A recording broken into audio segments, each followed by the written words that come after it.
எப்படியாவது கஷ்டப்பட்டு வெற்றி அடையணும்னு இருந்த ஒரு சாதாரண அசிஸ்டன்ட் டைரக்டருக்கு பிறந்த ஒரு புள்ளையா எனக்கும் வாழ்க்கையில வறுமைனா என்னன்னு எனக்கு நல்லாவே தெரியும். பசினா என்னன்னு எனக்கு நல்லாவே தெரியும். நான் ஒன்னும் பெரிய மன்னர் பரம்பரையிலிருந்தெல்லாம் வந்துடல. உங்களை மாதிரிதான், உங்கள ஒருத்த மாதிரிதான், உங்க குடும்பத்துல ஒருத்த மாதிரிதான், உங்க புள்ள மாதிரிதான், உங்க மகன் மாதிரிதான், உங்க அண்ணன் மாதிரிதான், உங்க தம்பி மாதிரிதான்.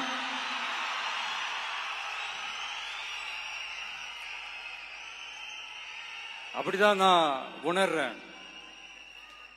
நீங்களும் என்ன அப்படி நினைச்சதுனாலதான் சினிமாவில் எனக்கு ஒரு மிகப்பெரிய ஒரு இடத்த ஒண்ணு கொடுத்தீங்க. அதையெல்லாம் விட்டுட்டு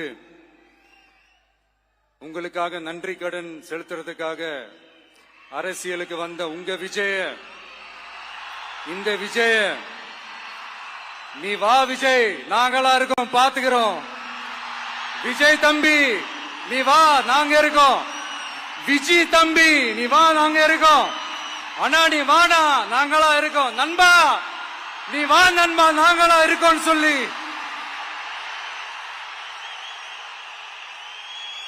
அவ்வளவு அன்பா, அவ்வளவு உறவா என்ன ஏத்துக்கிட்டீங்க.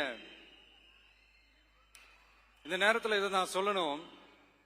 இந்த டிராவல்ல, இந்த ப்ராசஸ்ல எனக்கு எவ்வளவோ கஷ்டங்கள், எனக்கு எவ்வளவோ இந்த அவமானப்படுத்தினதெல்லாம் ஒரு பக்கம் இருந்தாலும், எனக்காக கூட நின்ன உங்களுக்கும் அதே மாதிரி கஷ்டங்கள், அதே மாதிரி அவமானங்கள்,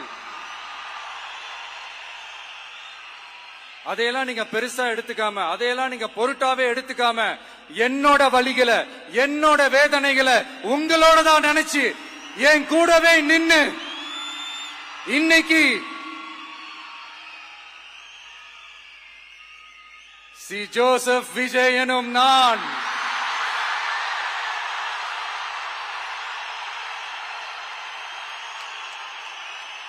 அத உண்மையாக்கி இருக்கிறீங்க. உண்மையிலே எனக்கு என்ன சொல்றதுன்னு எனக்கு தெரியல. என்னுடைய உறவுகளே, என்னுடைய சொந்தங்களே, நான் ஒன்னும் தேவ தூதன்லாம் கிடையாது. நானும் ஒரு இயல்பான ஒரு வாழ்க்கை வாழ்ற ஒரு சாதாரணமான மனுஷன்தான். நான் முன்னாடியே சொன்ன மாதிரி அது செய்வேன் இது செய்வேன்னு பொய்யான வாக்குறுதிகள்லாம் கொடுத்தவங்கள நான் ஏமாத்த மாட்டேன். எது சாத்தியமோ அது மட்டும்தான் நான் செய்வேன். இம்மிடியட்டா உங்க மனசுல ஒரு கேள்வி ஒண்ணு வரலாம், அப்ப சாத்தியம் இல்லாததை செய்ய மாட்டாங்களா, செய்ய முடியாதா அப்படின்ற ஒரு கேள்வி ஒண்ணு வரலாம். இத்தனை கோடி மக்கள் என் கூட இருக்கும் போது எது வந்தாலும் பாத்துக்கலாம், என்ன வந்தாலும் பாத்துக்கலாம் அப்படின்ற அந்த கான்பிடன்ஸ் என் மனசுல இருக்கு. இன்னொரு விஷயமும் நான் இங்க சொல்லணும். இன்னைக்கு நம்ம தமிழ்நாடு கவர்மெண்ட் இருக்கிற அந்த நிலைமையை பத்தி நான் உங்ககிட்ட நான் சொல்லணும். கிட்டத்தட்ட 10 லட்சம் கோடிக்கு மேல கடன் வாங்கி வச்சுட்டு போயிருக்கிற இன்னைக்கு அந்த தமிழ்நாடு அரசு இருக்கிறப்போ, கஜானாவை சுத்தமா தொடச்சி வலிச்சு வச்சுட்டு போயிருக்கிறப்போ,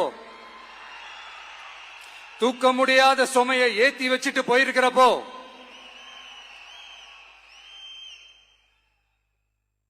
அப்படிப்பட்ட ஒரு நிலைமையில தான் இந்த பொறுப்பை நம்ம கையில் எடுத்திருக்கிறோம்.